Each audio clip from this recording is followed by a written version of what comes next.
Once upon a time, in a cozy village nestled between snow-covered mountains, there lived a young boy named Oliver.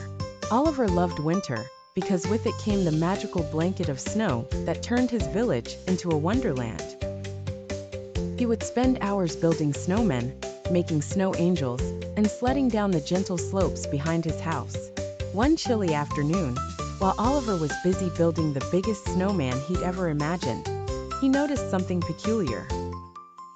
There were footprints in the fresh snow that led towards the forest. They weren't ordinary footprints.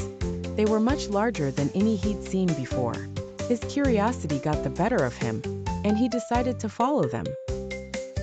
As he carefully trudged through the snow, the wind whispered stories of legends about mystical creatures living in those woods. It wasn't long before Oliver found himself at the edge of the forest, standing in front of a tiny snow-covered cottage. The footprints stopped there. A bit frightened, but more intrigued, he tiptoed forward. The door creaked open slightly, and a jolly voice called out, "Come in where it's warm, dear boy." Inside the cottage, Oliver found the most surprising sight. There stood a big, fluffy polar bear, stirring a pot of hot chocolate over the fireplace.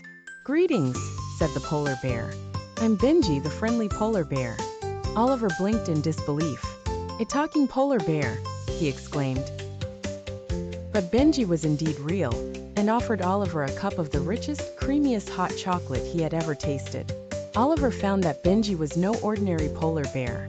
He had come from the Arctic, drawn by tales of the beautiful village. Benji had the amazing ability to grow crops in the snow, and magical flowers bloomed all around his cabin, even in the coldest winter months. Benji showed Oliver his mesmerizing garden, and together they picked glowing snowberries and evergreen mint leaves. Oliver loved spending time with Benji and learning about the wonders of the northern lights that Benji could paint across the sky with a flick of his giant paw. As the days turned into weeks, Oliver and Benji formed a bond as strong as any friendship. But as winter's end approached, Benji knew it would soon be time to return to the Arctic. On the last day, they built the grandest snow castle the village had ever seen. When they finished, Benji handed Oliver a shining snowberry, whispering, "This will always remind you of our adventures." With a heavy heart, Oliver waved goodbye as Benji disappeared into the swirling snowflakes. Spring came, and with it, the warmth and colors of a new season. But Oliver never forgot his friend, the polar bear who came with the snow and left behind a world of magic in his heart. And every winter, he would look out into the white horizon, hoping for the return of the stranger in the snow.